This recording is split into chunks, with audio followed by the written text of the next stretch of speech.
presentation today for the Obesity Research Program. I am Enya, the manager of the program, with my colleague David Camilleri, who is here as well. And also we are joined by Dr. Jason Attart and his team from the Strategy Development and Implementation Unit within the Office of the Superintendent of Public Health. And they will also be giving some brief information on the food environment locally as well.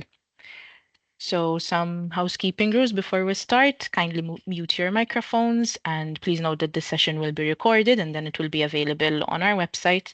The presentation and recording will be shared, as already said, and you can ask questions using the chat, and we will also answer any questions at the end of the session. And it is important to note that the information shared in this session does not supersede the rules of participation. So just a brief overview of our unit. So we are from the Research and Innovation Unit, which manages national funds for research and innovation.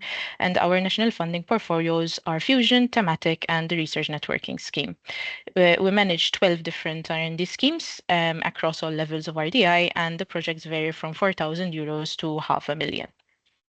And this is a very good overview of all the programs that we have to offer. And obviously today we will be focusing on the thematic. So for the thematic programs, they are there to financially support innovative projects through specific top-down initiatives, through collaboration with other Maltese public entities and authorities. And the objectives are to develop a cohesive R&I landscape in Malta, to create dedicated sector-specific support, to engage with the Maltese R&I community, and to concentrate the efforts of Maltese researchers and entrepreneurs into addressing topics of national interest. So let's go into the Obesity Research Program. So it is in collaboration between us, Scienza Malta, and the Ministry for Health and Active Aging. And we aim with this program to aid research efforts that are investigating the impact of the local food environment on obesity. And hopefully we will generate evidence that can inform policies and interventions designed to promote healthier food choices and improve public health outcomes. So we will be having 3 sub-areas for this year, where we have food labeling, which will explore how clear, accessible, and effective labeling can empower consumers to make informed dietary decisions. There will be food provision, where we will be assessing the impact of institutional and government-led food schemes in shaping healthier eating habits and fostering a culture of wellness. And we have food promotion, where it examines the prevalence and effects of unhealthy food marketing and advocating for policies that limit exposure to harmful advertising. Collectively, these efforts will contribute to a deeper understanding of the relationship between food environments and obesity, supporting the development of targeted strategies to combat diet-related health issues. So for these sub-areas, just to have it clear, the projects will have one main sub-area that they will be focusing on. So next, I will give the floor to Dr. Jason Attart from the Ministry so that they can give an overview of the food environment. Thank you, everybody. So basically, as you are all very much aware, obesity is quite complex in terms of its etiology. This was actually first mapped out back in 2007 by the UK Foresight team. And they developed this obesity system map. And it's a highly and widely respected map, because it was the first time attempting to put together all the bits and pieces in terms of etiology with regards to obesity and the determinants of obesity. Just to give you some examples, you have I'm not sure if you can see, I can't see my cursor, sorry. You have the food production on the far left, followed by food consumption. And it also includes the actual individual, from physiology to individual psychology and social psychology. And on the far right, you have individual physical activity and the physical activity environments. Next slide, please. This image basically shows the strength of causal relationships between the individual and the different variables. If we go back just one slide, you can see that the majority fall within the food production and food consumption and social psychology area. Next slide, please. Next slide. Broadly speaking, focusing more on the food environments, there are seven domains, and these are basically food composition at the bottom, food prices, food trade and investments, going up on top of food promotion, food labeling, food provision, and the food retail. Next slide, please. Basically, taking the UK foresight map, this was then mapped against a well-known policy instrument, which is the food EPI, and basically focusing on the food environments, there are those seven predominant areas, which are food consumption, food composition, food labeling, food promotion, food prices, provision, retail, and food trade investment. Next slide, please. So just a point, all policy domains are important and contribute towards the food environments. Three were selected in this call, namely food labeling, food provision, and food promotion. Next slide. So why is food labeling important? It helps decode nutrition facts, ingredients, and health claims for consumers. Consumers, obviously, the center of the food industry. It aligns food choices with personal health goals, allergies, or medical needs. Okay, think of salt, gluten, just to give some examples. And the food labeling builds confidence in navigating a very complex food environment. Food provision. So basically, what are we talking about? So as you may be aware, um, uh, food provision is rampant in schools, in hospitals, in care homes, in other government settings. The idea here is that the importance of food provision is to aim to regulate food quality, promoting healthier eating habits, and it's an important lever in shaping long-term dietary behaviors. Yeah, thank you. Next slide. It's okay. It's next slide. For promotion, so they basically, as many of you are aware, unhealthy food ads shape preferences, cravings, and habits. They are seen everywhere, ranging from television, social media, billboards, even the packaging themselves. Um, and unfortunately, the majority of promotion is related to high calorie, low nutrient, high salt foods, particularly and especially towards children and adolescents. As you may be aware, it's the environment is quite pervasive. Think of social media, sponsored ads, just to give you an example. Next slide. So ultimately, what is the purpose here? Ultimately, we want to build a knowledge base, okay, so that policy actions can be taken. Importantly, the idea is we need to build a healthier food environment for Malta, considering a poorly researched area with regards to the food environments. This research hopefully will help us fine-tune policy interventions um, in line with best practices. And let's not forget that every choice counts. Let's make every environment a healthy one, a healthier and easier one. Thank you very much.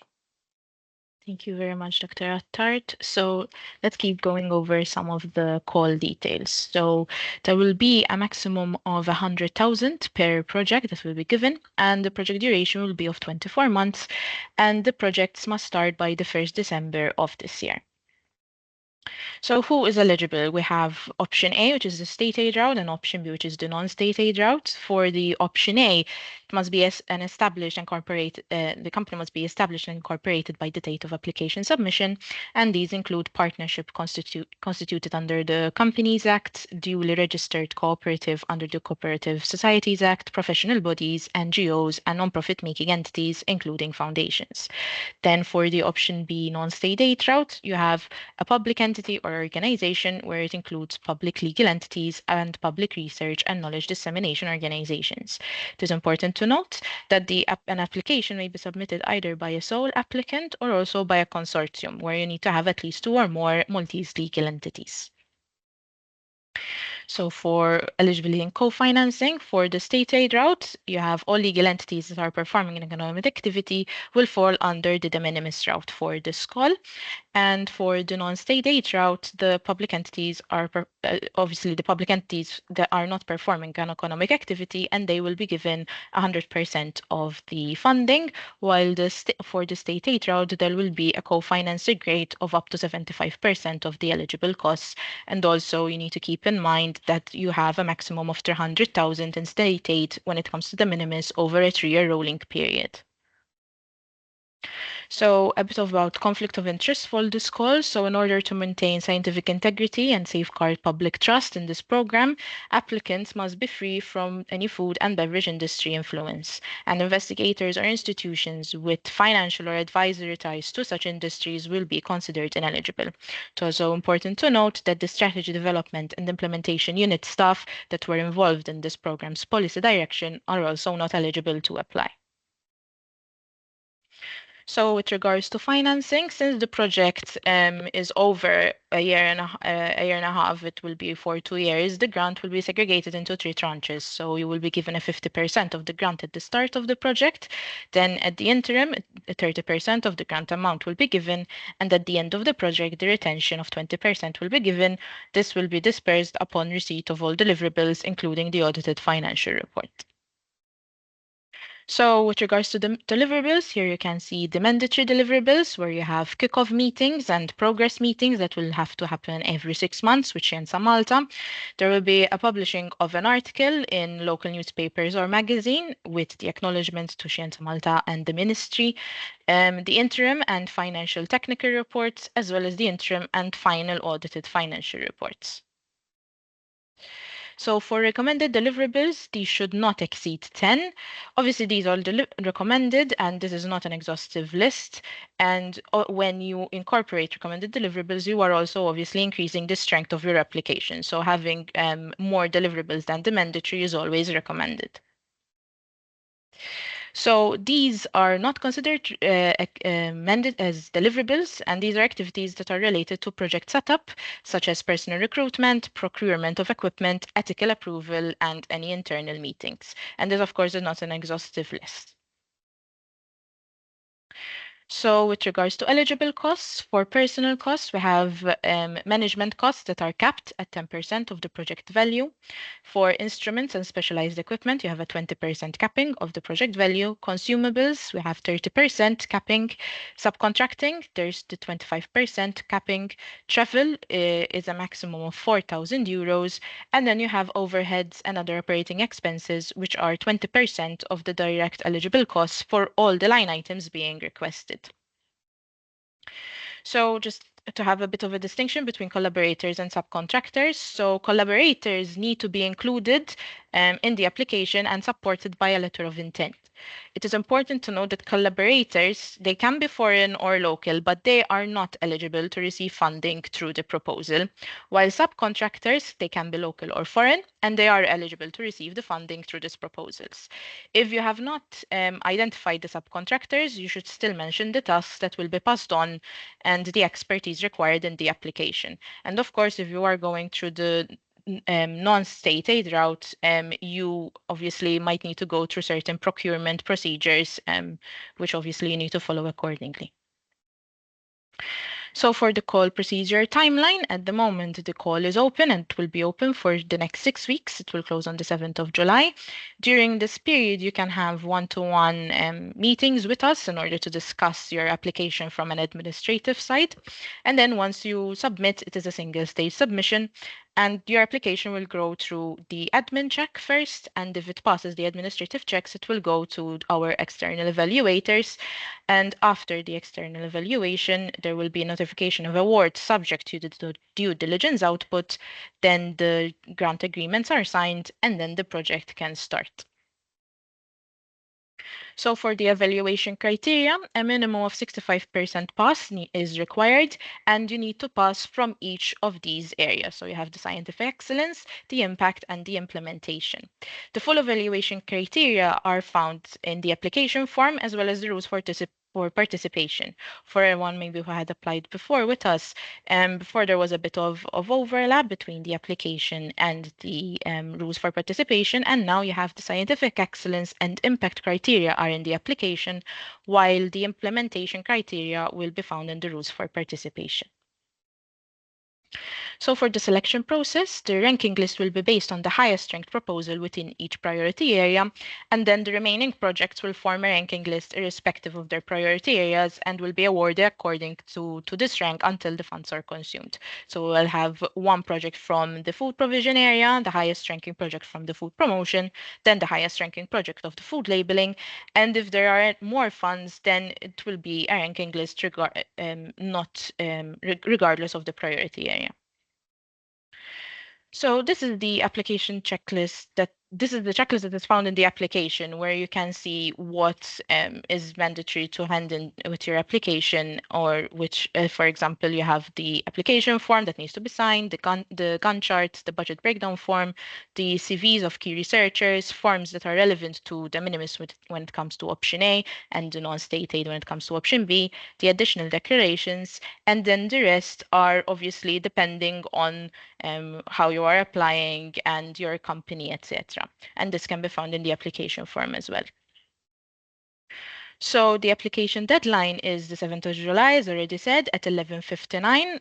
Please make sure that you do not submit at the last minute because unfortunately we will not be aware that maybe your email did not come through and you also won't be aware. And if we receive them after 11:59, we will not obviously it will be a fail from our end.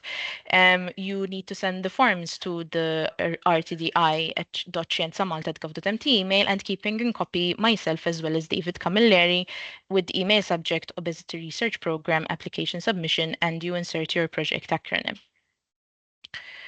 So thank you very much for your attention. I don't know if there are any questions at the moment, but of course, if you have any questions while reading the rules for participation and doing your application, you are more than welcome to send us an email or give us a call, and we can set up one-to-one meetings or we can view your application. It is important to note that if you would like your application to be viewed from an admin perspective, it needs to be sent at least 1 week prior to the deadline so that there is enough time for us to obviously go through it and give you the necessary feedback.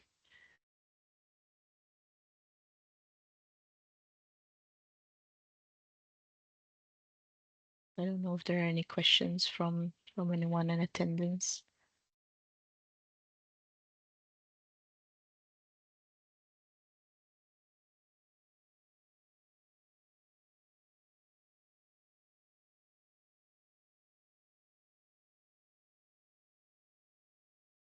Okay, so if there are no questions, thank you very much again for it. Okay, sorry, there is Sarah. Yes, will you be sending us the slide? So this we will not be sending the slides, but the session is being recorded and it will be available on our website shortly in the next few days. So obviously, as noted previously, the you cannot the slides not supersede the rules for participation, so it's important that you follow those as well when you are applying. Any more questions?